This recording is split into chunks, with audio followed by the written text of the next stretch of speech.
Perkenalkan,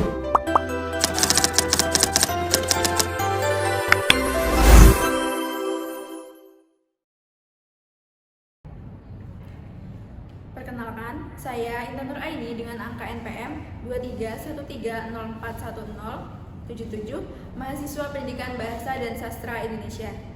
Pada kesempatan kali ini, saya akan mempraktikkan keterampilan mengadakan variasi dalam pembelajaran dengan topik mengenal teks drama, kelas 11. Baik, Assalamualaikum warahmatullahi wabarakatuh.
Putri Aulia Zahra, Ibu Denisha Antadia, juga hadir semua ya.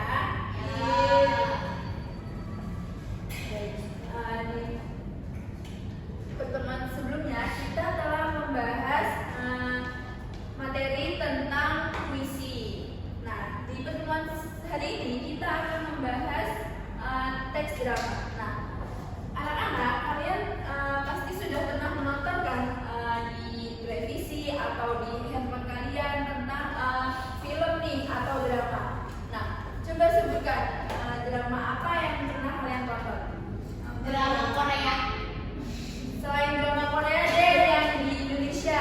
Mahabharata. Si Kancil Rani. Nah, Mahabharata. dalam cerita si Kancil ini hal apa yang menarik nih? Ini kancilnya suka mencuri timun. Ya, ada Terus buaya. Ya, lalu pesan apa nih yang terdapat di dalam cerita di drama itu? Dilarang mencuri, Bu. Kalau mencuri nanti masuk penjara. Iya, Kakinya di penjara. pintar sekali Rani. Beri tepuk tangan untuk Yeay. Rani. Nah, di sini ibu mempunyai contoh dari pertunjukan drama.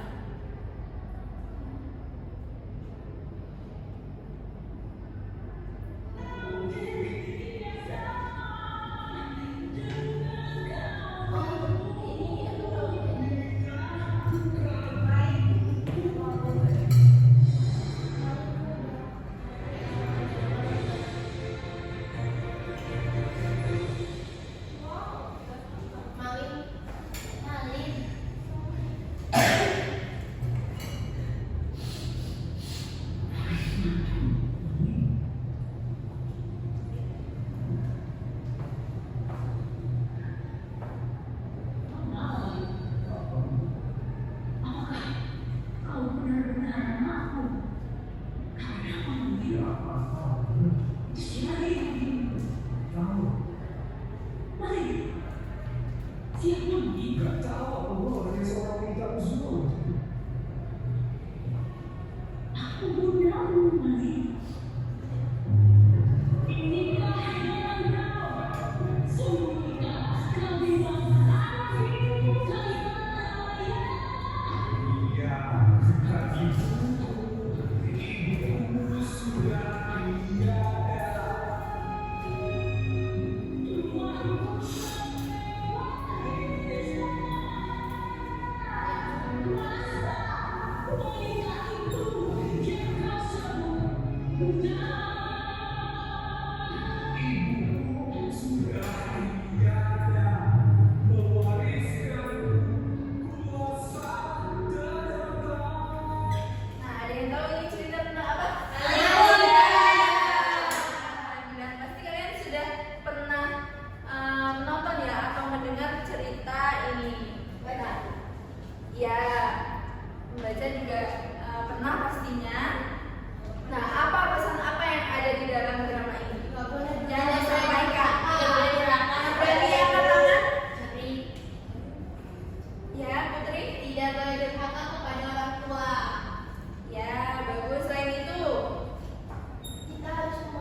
kita ada pesan moral yang disampaikan dari penulis drama ini, yaitu tentang kita harus berbakti kepada orang tua. Nah, di dalam drama ini pasti ada unsur yang sangat penting nih. Apa? Tokoh. Mana? Yang mendukung adanya pertunjukan drama. Tokoh. Tema. Soal itu yang sangat penting. Judul. Alur. Properti. Dialog. Jadi dalam teks drama unsur yang sangat penting itu adalah teks drama. Nah, di sebuah pertunjukan jika tidak ada teks drama, apa yang akan terjadi? Gak ada dialog, diam aja. Tidak benar. Jadi kalau tidak ada teksnya itu kan jadi dramanya tuh tidak ada petunjuk atau arahan yang akan dilakukan gitu. Nah, jadi teks atau naskah drama itu adalah teks tertulis yang berisi dialog, petunjuk laku dan gambaran situasi yang akan dimainkan dalam sebuah pertunjukan teater. Nah, naskah ini menjadi dasar utama dalam pementasan karena memuat cerita, karakter, dan konflik yang akan dibawakan oleh para aktor. Nah, fungsi dari teks drama yang pertama itu ada sebagai pedoman utama dalam pementasan drama. Kedua, menyampaikan cerita dan pesan kepada penonton. Ketiga, menjadi dasar pengembangan karakter dan alur oleh sutradara dan aktor. Keempat, mengatur jalannya adegan secara tertib dan sistematis. Dan yang kelima, membantu penataan panggung, pencahayaan dan efek suara sesuai situasi cerita. Nah, dalam teks drama ini terdapat ciri-cirinya, yaitu yang pertama adanya dialog antar tokoh, kedua petunjuk teknis seperti gerakan dan ekspresi wajah, lalu serta pembagian adegan dan babak.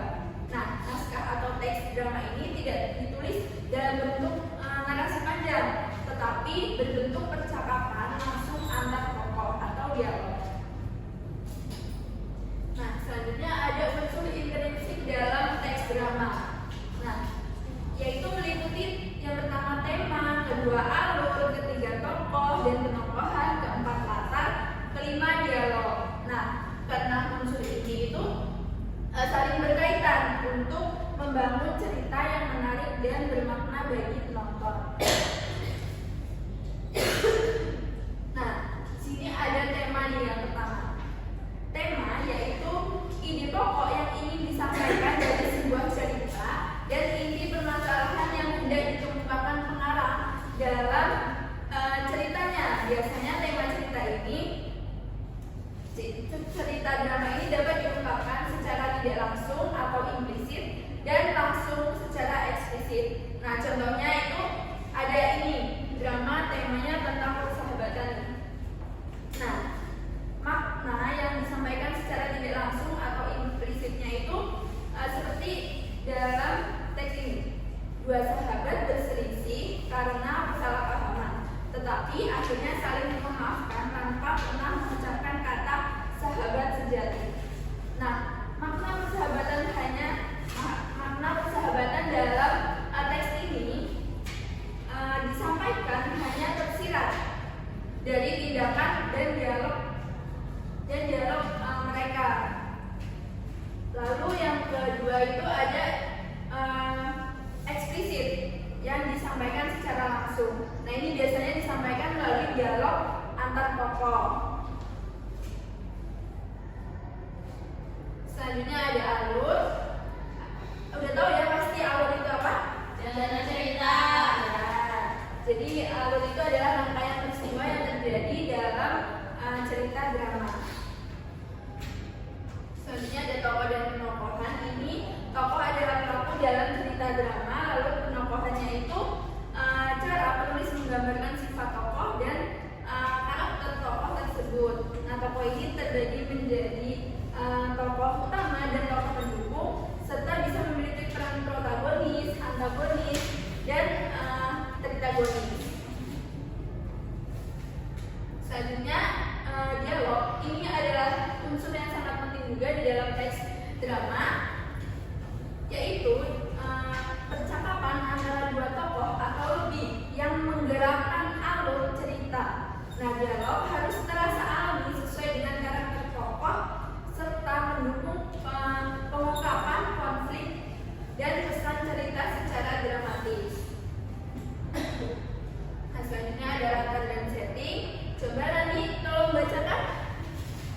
Latar setting ini mencakup tempat, waktu, dan suasana kejadian dalam drama. Latar ditujukan baik melalui dialog maupun pertunjukan teknis atau stage direction yang ditulis dalam naskah untuk membantu visualisasi cerita saat pementasan. Ya, jadi latar atau setting ini adalah keterangan tempat, waktu, dan suasana kejadian dalam suatu drama. Nah, contohnya tempat apa nih? Keterangan tempat. Kamar. Ya, di kamar, di rumah, di dalam kelas, seperti itu ya. Nah, selanjutnya yang terakhir itu ada amanat atau pesan. Nah, amanat atau pesan ini bertujuan untuk memberikan pendidikan karakter yang ingin disampaikan oleh penulis naskah dan lakon kepada penonton melalui pertunjukan yang dipentaskan baik secara langsung maupun tidak langsung. Nah, selanjutnya ada unsur eksplisit drama. Yang pertama ada unsur kreatif, kedua sutradara, ketiga penata rias dan kostum, keempat penyandang drama, kelima pimpinan produksi. Nah, unsur ekstrinsik ini biasanya ada di dalam pertunjukan drama. Bu, ya. Penyandang drama itu apa, Bu? Penyandang drama itu biasanya yang memberi petunjuk kepada tokoh-tokoh yang dia harus ngapain nih di dalam drama itu. Bunyinya ya, bunyinya. Iya, yang sudah berpengalaman seperti itu. Nah, selanjutnya ada struktur dalam teks drama. Nah, yang pertama itu ada prolog yang berisi pembuka cerita, kedua dialog, dan adegan yang berisi pengembangan cerita. Lalu yang ketiga epilog yang berisi penutup cerita. Nah, ketiga urutan ini membentuk alur dan dinamika yang menjaga perhatian penonton. Selanjutnya, di sini Ibu memiliki contoh teks drama. Nah, nama-nama yang ada di dalam teks ini bisa tolong bantu Ibu bacakan sesuai perannya ya. Nanti Ibu akan menjadi narator dari teks ini. Oke, Bu. Langsung aja, Bu. Baik. Sudah siap anak-anak? Sudah. Adegan pertama. Di taman sekolah, Rani, Wita, Putri, dan Denisha duduk di bangku sambil membawa kertas tugas kelompok. Terlihat langit mulai mendung.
adegan ketiga.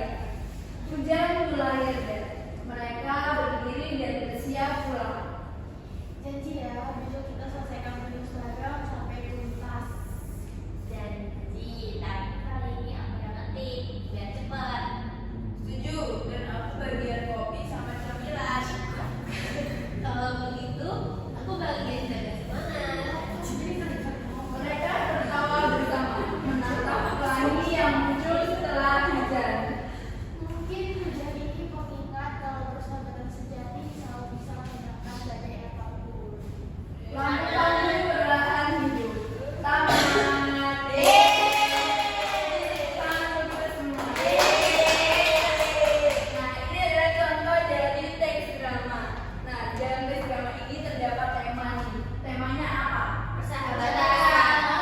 Ya, bagus. Lalu suasananya apa? Endung. Suasana dalam Sedih. tegang, ya, Kesal. ya benar. Ya, terus lalu latarnya di mana? Sekolah. Sudah? Ya, Ada nih di bawah pohon besar, itu adalah latar tempat. Lalu latar waktunya di mana? Latar waktunya kapan? sore. Ya, sore. Nah, lalu ada tokohnya nih. Siapa yang berperan sebagai protagonis? Wita. Protagonis. Oh, protagonis. Adalah Putri. Rani lah bu, kan protagonis, baru berarti di protagonis. Terus siapa bu? Aku jawabannya, Bu. Jadi yang protagonis itu Putri ya, Denisha. Jadi sebenarnya di sini protagonisnya itu semuanya, cuma kan ada konflik yang muncul tuh. Nah, jadi tokoh protagonis ini menjadi antagonis, bisa saja seperti itu. Nah, kesimpulan dari materi yang telah ibu sampaikan dari awal sampai teks drama, ada yang bisa menyimpulkan? Jadi itu Wita. Rani?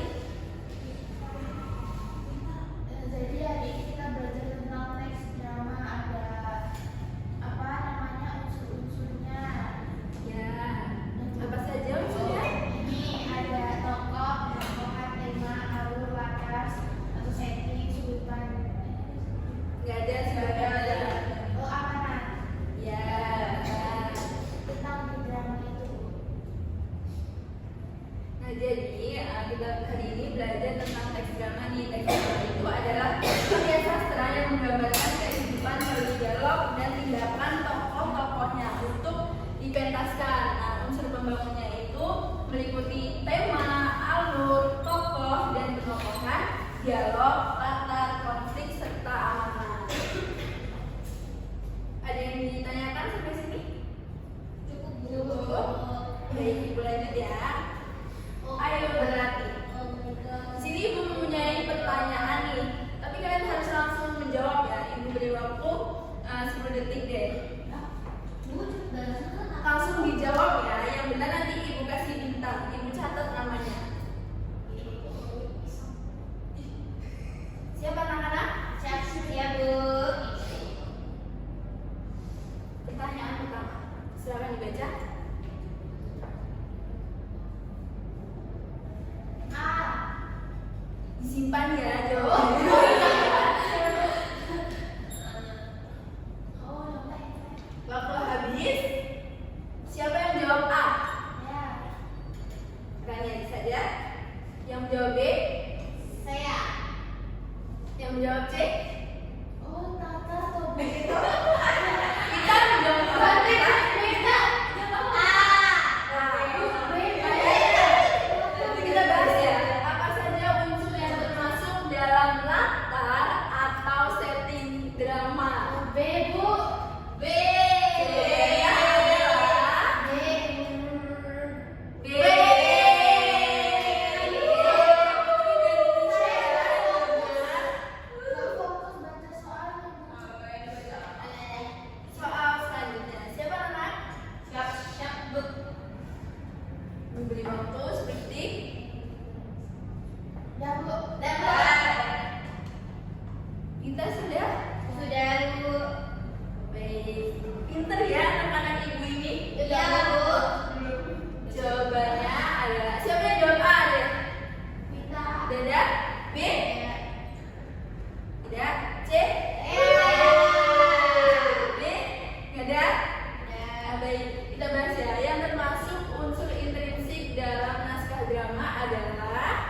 Jawabannya C. tema Yeay. dan dialog. Benar semua ya yang jawab ya? Iya dong ya Bu. Baik, soal selanjutnya. Nggak bisa. Oh, ini terakhir. Udah Bu. Sudah? Nah, Nah, fungsi utama dialog dalam naskah drama adalah C. Ya? C Bu, C. C. Menjelaskan kalian. Semua ya.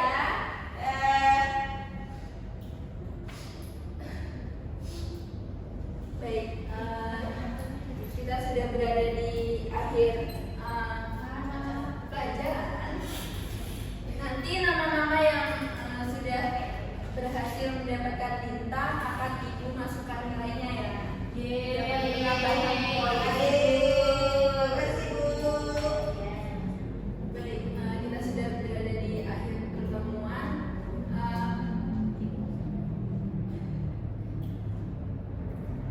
Ibu ucapkan terima kasih kepada kalian yang sangat antusias dalam pembelajaran hari ini. Terus dipertahankan ya keantusiasan kalian, terus semangat dalam menjalani aktivitas di sekolah dalam pembelajaran kita. Baik, ada yang ingin ditanyakan lagi? Cukup Bu? Cukup?